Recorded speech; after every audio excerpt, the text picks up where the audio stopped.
व रहमतुल्लाहि व बरकातुहू। मुकदमे की कार्रवाई शुरू की जाए। केस नंबर 1 हाजिर हो। जैसा मैं एक डॉक्टर हूँ, इंसानी जिंदगी का मुहाफिज हूँ, लोगों की जिंदगी बचाता हूँ। मेरे वजह से लोगों की शिफा मिलती है। दुनिया में इतना बड़े बड़े बीमारियाँ जैसे कैंसर, टीबी, शुगर, इन सबसे तो मैं ही निजात दिलाता हूँ। और हम ना हो तो इंसान मरजुल मौत में मुब्तला हो जाए। आज भाई भाई पर भरोसा नहीं करता है, लेकिन मुझ पर भरोसा करता है। मैं अपना सारा वक्त इंसानी जिंदगी बचाने में लगा देता हूँ, इसलिए इस जंग से मुझे ही मिलना चाहिए। केस इस प्रोसेस। ऑर्डर। केस नंबर 2 हाजिर हो। जज साहब, मैं एक वकील हूँ, बड़े बड़े मुजरिमों से लड़ता हूँ, लोगों को इंसाफ दिलाता हूँ, सच और झूठ का फैसला करता हूँ। मैंने भी बड़ी मेहनत और कोशिश से आज मकाम हासिल किया हूँ। जज साहब, मैं मुजरिमों को सजा दिलाने के लिए बड़ी जिद्दोजहद किया हूँ, इसलिए इज्जत की कुर्सी सिर्फ और सिर्फ मुझे मिलना चाहिए। केस इस प्रोसेस। ऑर्डर। केस नंबर 3 हाजिर हो। जज साहब, मैं एक इंजीनियर हूँ। पहले जमाने में लोग मिट्टी के मकानों में रहकर अपनी जिंदगी गुजारते थे, लेकिन आज मेरे आने की वजह से लोग ऊंची आलीशान इमारतें घर बनाते हैं और मेरे बताए हुए नक्शे के मुताबिक घर बनाते हैं। मैं इतनी सी मुख्तसर जिंदगी में इतने अच्छे ऊंचे घर बनाने में मददगार साबित होता हूँ। उसके जज साहब, ये इज्जत की कुर्सी सिर्फ और सिर्फ मुझे नहीं चाहिए। केस इस प्रोसेस। ऑर्डर। केस नंबर 2 हाजिर हो। जज साहब, मैं एक साइंटिस्ट हूँ। मैं बचपन ही से बड़े बड़े किताबों का मुताला करके आज ये मकाम हासिल किया हूँ। लोग एक जगह से दूसरी जगह जो फ्लाइट से सफर करते हैं वो मेरे ही वजह से करते हैं। हाँ जज साहब, जब टीवी, मोबाइल, कंप्यूटर ये सब मैंने नहीं बनाया है। मुल्क में होने वाले हमलों को मेरे बताए मिजाइल से बचाया जाता है और मुल्क की हिफाजत होती है। चंद दिनों का सफर चंद घंटों में तय हो जाता है, वो मेरे ही वजह से करता है। इसलिए जज साहब, ये इज्जत की कुर्सी मुझे ही मिलनी चाहिए।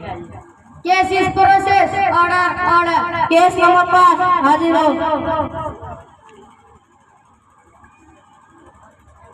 जज साहब, मैं एक पुलिस हूँ।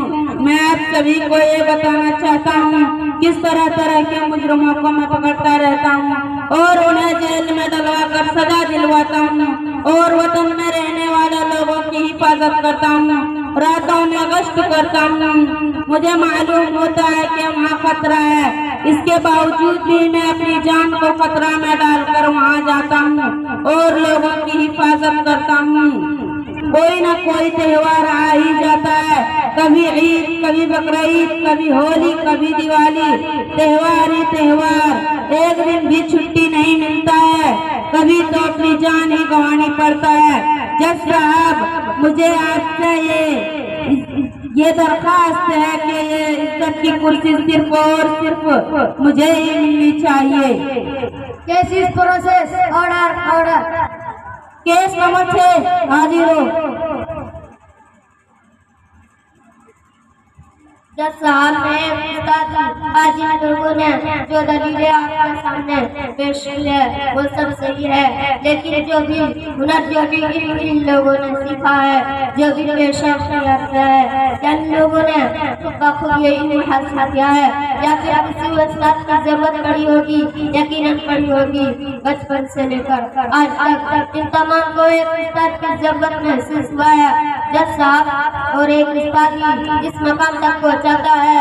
अगर उस्ताद ना होता तो इनको तालीम कौन देता, लिखना पढ़ना कौन सिखाता?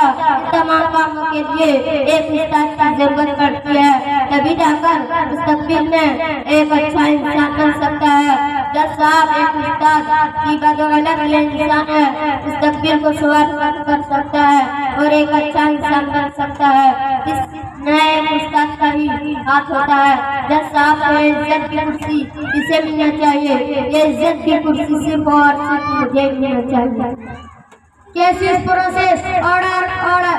केस नंबर 7 हाजिर हो। जज साहब, मैं एक किसान हूँ, सुबह सवेरे जाता हूँ और अपनी खेतों की देखभाल करता हूँ। हर जगह मेरी ही जलवे है। अगर मैं ना होता तो ये लोग कहाँ जाते और क्या खाते? ये लोग भूख की वजह से मर जाते। जज साहब, मैं सुबह सवेरे जाता हूँ और अपनी खेतों की देखभाल करता हूँ, हल चलाता हूँ। इसलिए जज साहब, ये इज्जत की कुर्सी सिर्फ और सिर्फ मुझे ही मिलनी चाहिए।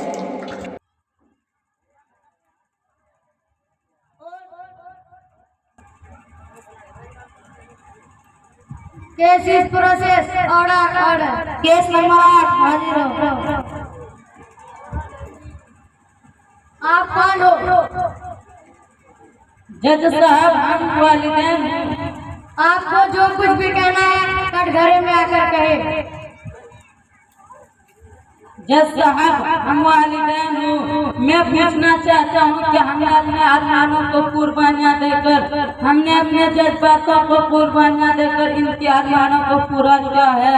वालिदैन अपनी ख्वाहिशें बेचकर अपनी नींदें खत्म करके इनके डॉक्टर, वकील, इंजीनियर और साइंटिस्ट वगैरह बनाया और इनके बदले हमें क्या मिला? जज साहब, सब अपनी इज्जत की कुर्सी पर तुला हुआ है। वालिदैन का जिक्र क्यों नहीं करना? वालिदैन का जिक्र क्यों नहीं आया? जज साहब, अब आप ही फैसला कीजिए। जज साहब, हम अपने बच्चों को कामयाब बनाने के लिए खून पानी की तरफ बहा देता हूँ और जब खिदमत करने की पारी आता है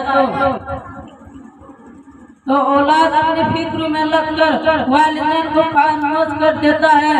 और अच्छा हुआ जज साहब कि हमारे वालिदैन ने मोटी किताबें नहीं पढ़ाए हैं। क्यों ना कि मोटी किताबें पढ़ाने वाले इनकी छोड़कर जा रहा है, कल इनकी औलाद इनकी छोड़कर जाएगा।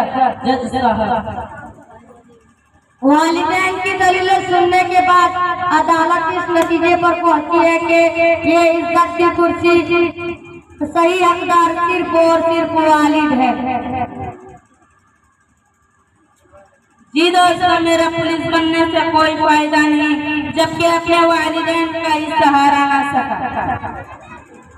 देखो, आपने आला तालीम हासिल करके बड़े बड़े ओहदों पर फायज तो हो जाते हैं, लेकिन अपने आप को आला इंसान समझते हैं। सही मानों में आला व अरफा इंसान वो है जो अपने माँ बाप को अच्छा समझे, उनकी कदर करे, उनके साथ अच्छा सलूक करे, क्योंकि माँ बाप की दुआ से आखिरत तो बनती ही है, लेकिन उसके साथ साथ दुनिया भी संवर जाती है। अपने के दरमियान सियासत फजूल है, मकसद ना हो तो बगावत फजूल है।